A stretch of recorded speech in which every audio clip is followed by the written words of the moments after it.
the pharmacy garden. So we're a small micro herb farm based up in northeast Victoria, Australia.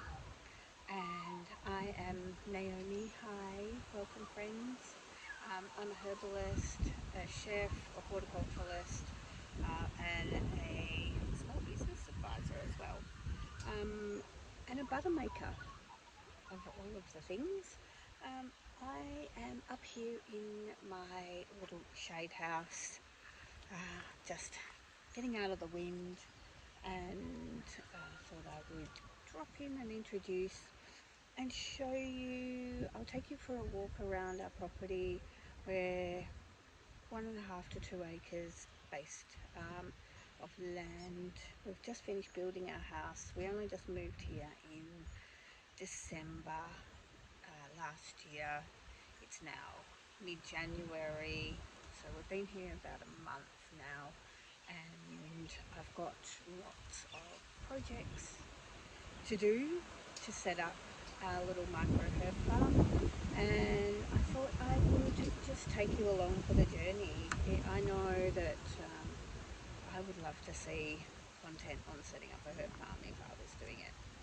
I've just spent, earlier in December, I spent a week travelling around La Truita, or Tasmania, with a bunch of herb farmers, and we visited some amazing herb farms. We went to Gould's Farm down that Greg Whitten farms for the apothecary in Hobart. We also went to Marlene Herbs up in the north of the state, and we went to Hop Valley Herb Farm and visited Monica and Cara, which was awesome. So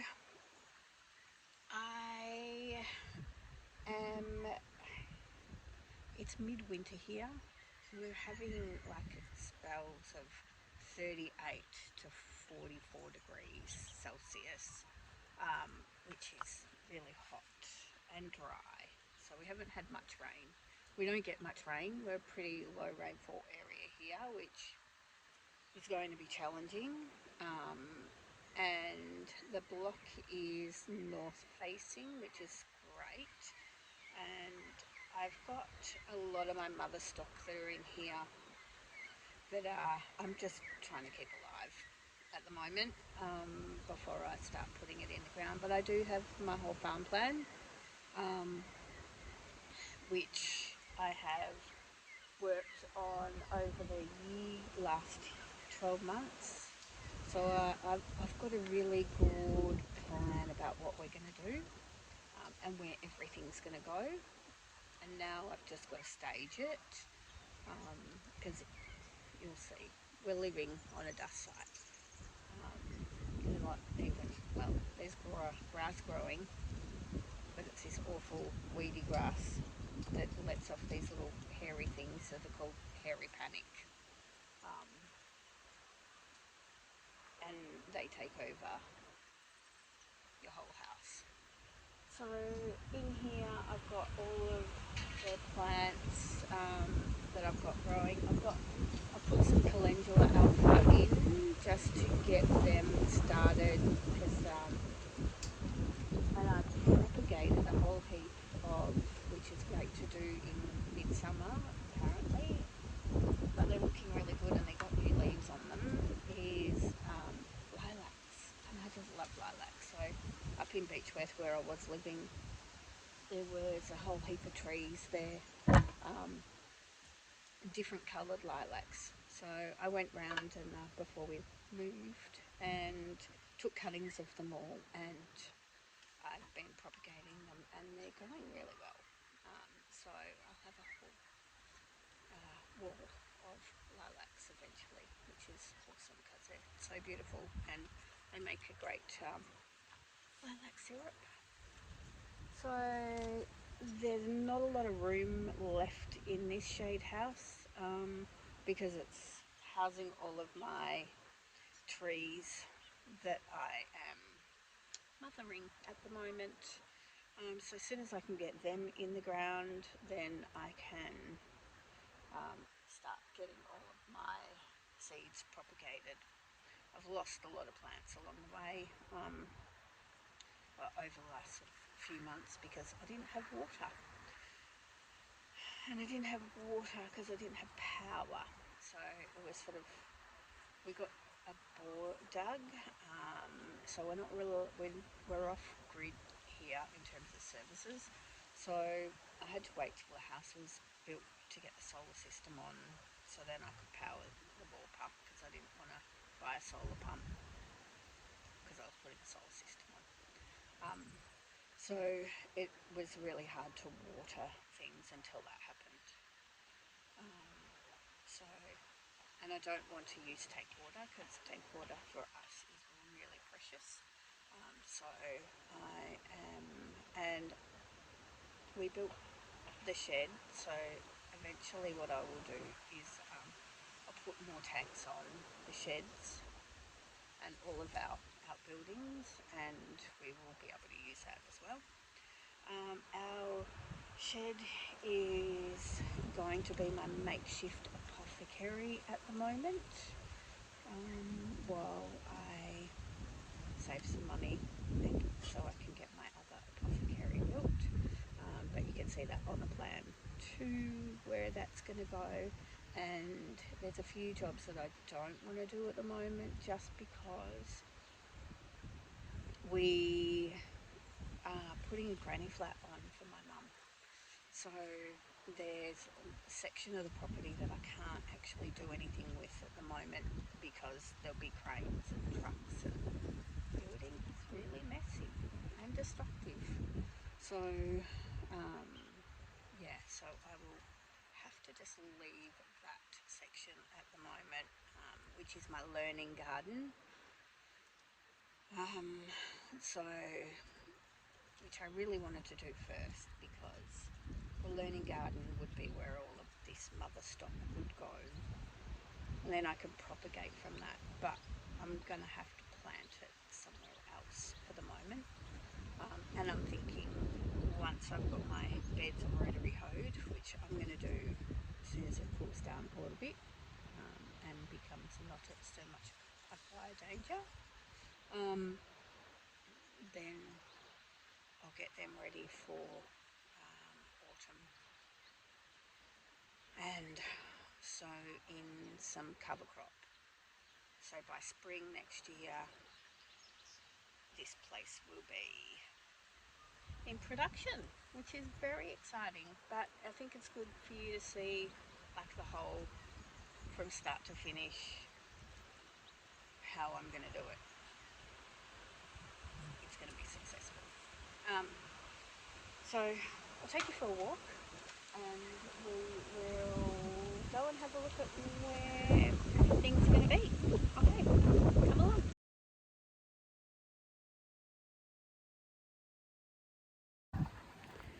So this is my mess at the moment. So up here is the shed and the shipping container. So that shed will become my drying space and my apothecary, but it's storing half of our crap in boxes at the moment. And all the garden tools and things are in the shipping container. We've got to clean up this area here, and there's Pickles, who's hiding over there. So this is going to be the compost bay area. The composting toilet will move.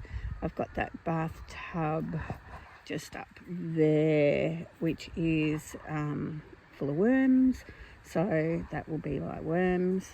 And then this area where I've got plants stacked up, so this area here is going to be the learning garden, if you see on the plans. And there's Charlie.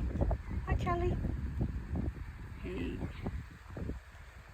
They're my trusty sidekicks. So this area will eventually be the learning garden area, and our beautiful giant yellow box gum tree, which is just stunning. I managed to get a trailer load of mushroom compost from the mushroom farm, which is awesome. So I'm starting to make all my soil amendments. So the learning garden will be here. And this space is, so you'll probably enter about here. This space is about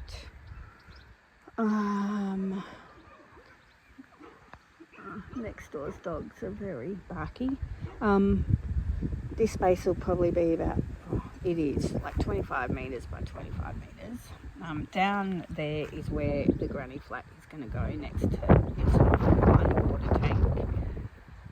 We've left room in our building envelope there to be able to house it. And then, so we'll walk down this way. We planted trees down the driveway, and we're slowly planting out natives along the fence line, which is good. And you can see that it's still a dust bowl because the house was only finished on the 16th of December, and it's now the 22nd of January.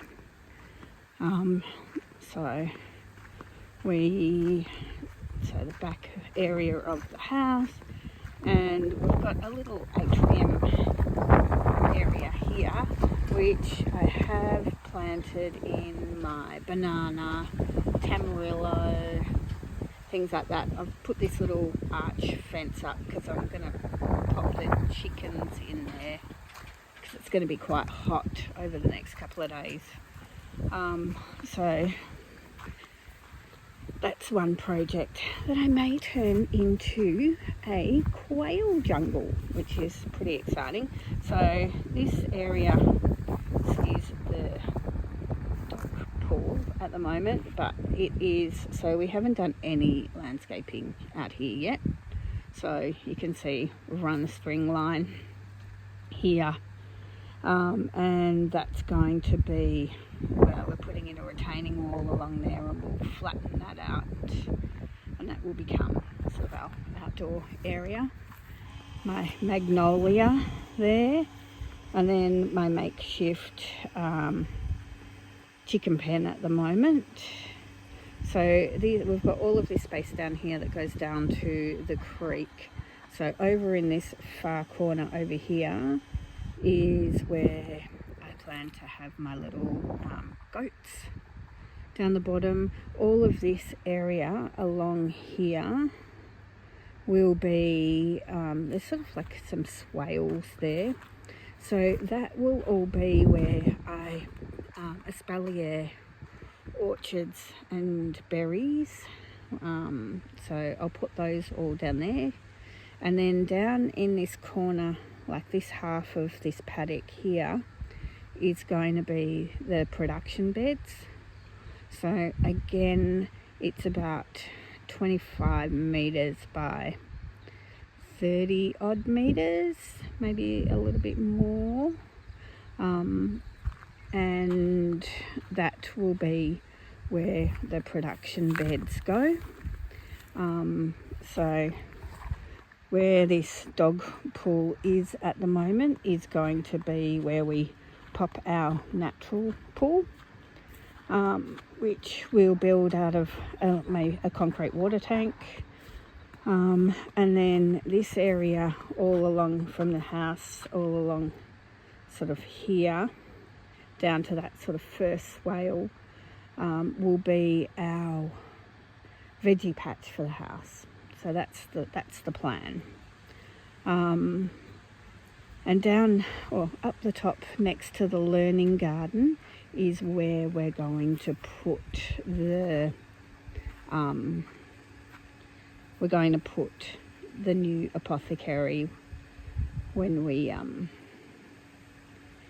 get around to, when I get some more money to build that. So there's lots of projects, and I've staged them. I think the most important thing for me to do now is just to get all of the prep done. So get all of the rotary hoeing done, to prepare all of the beds. I have run, and you can see it just along there. I have run polypipe. I put in 10 taps because we didn't have any here at all. So I have managed to put in 10 taps worth of polypipe, 150 metres polypipe with 10 taps. So I can now irrigate, which is awesome. And I'm really excited to start or get the food growing. So that's a very exciting time. Hi.